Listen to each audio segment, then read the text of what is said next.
everybody, it's Charles, and I'm here in New York City, and I'm here with a new friend, Anthony Anderson. He is the founder of growparadise.com, and I'm very, very excited to be here. Anthony, so tell us a little bit about your work and how you got started into this. Well, what happened with me at first was I moved to New York City. I was kind of getting into veganism because of environmental reasons back in 2003, 2002. Starting to read more books about it, just finishing university. And then I was traveling, living in New York City, and I started doing modeling. And so I really wanted to up my game, be super healthy, so I would work more. And then tying it into the environmental reasons, I was very strong-willed about being a vegan, and I actually got into freeganism and dumpster diving and all sorts of things and politics, and then I realized I started to gravitate into some paleo stuff too, so I didn't want to really exclude anyone, and I wanted to talk about stuff that everybody could be into, so I thought gardening and just living green in general, and just eating organic food was the most important thing. Eating clean or organic food, and then focusing on gardening, and especially this idea of paradise creation, where humans can literally create paradise on the planet. That we're empowered, we really have that essence to do that. And so that's what Grow Paradise is about. Nice. And I still model here and stuff. And yeah, it's good. Nice. Mm-hmm. And that's what really appealed me to Anthony's stuff. In the beginning, I started looking at all his recipes. That's how I actually got turned on to your stuff. And I love your non-dogmatic approach. Like, it wasn't all vegan, but it's just like clean food, unprocessed. You can still have fun and just be flexible, right? Yeah. What's your diet like now? Like, what are you experimenting with? What's the latest? Well, I'm really into grass-fed eggs, like really high-quality eggs. And there's a website called Utter Milk that delivers every Sunday. And they have really good dark yolks, like really orange yolks. Wow. Because otherwise, I go to other spots, and even at the organic shops and stuff, you don't see that orange yolk.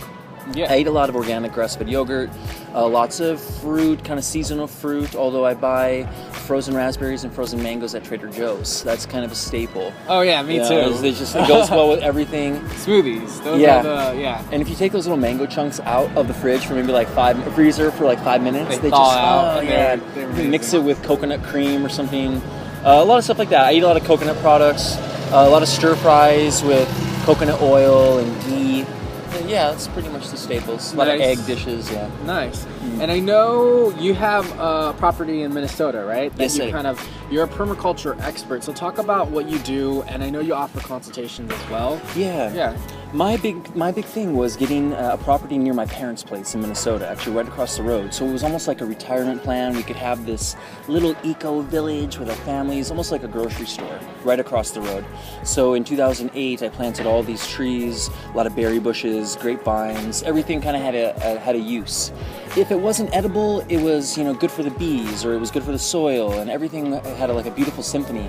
And now I was there just a few days ago, and it's just like a jungle. It's so lush. The trees are already 20 feet tall. It's abundant. You guys got to check it out. Yeah, just I picked 60 pounds of raspberries. And wow, what do you do with that? Make jam? Freeze them. Yeah, you put them in those big gallon bags. Okay. Freeze them, and then again you just take them out of the freezer for a few minutes, and they soften up pretty nice.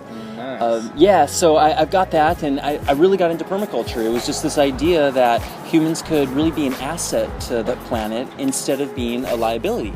And that almost negates the whole idea of population growth. And if we're an asset to nature, maybe there could be 20 billion of us instead of worrying about 6 billion or 7 billion, because we're helping the planet. We're planting more trees. We're eating good food, encouraging soil health. And so it really makes you think, like, what's possible? And that's what permaculture is all about. Nice.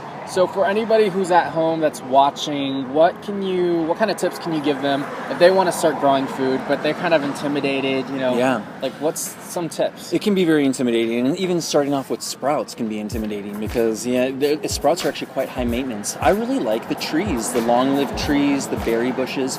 Once you get them established, show them some love, mulch them nice with wood chips, and they just take off. And it's almost like the laziest gardening you can do is planting those fruit trees.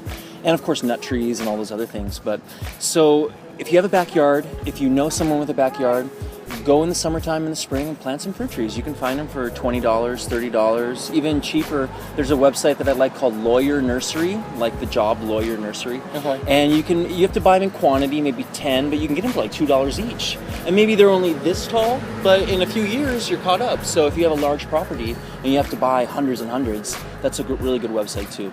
I also like St. Lawrence Nursery, and you just Google them, and One Green World. They have a lot of cool permaculture choices. And you guys can find all of this on his website, growparadise.com. He has a brand new website, looks amazing. He has a resource page that has all these links available. Thank you so much, Yeah, Anthony. thanks, Charles. Yeah, It was nice such to a meet you in pleasure. person finally. Yeah.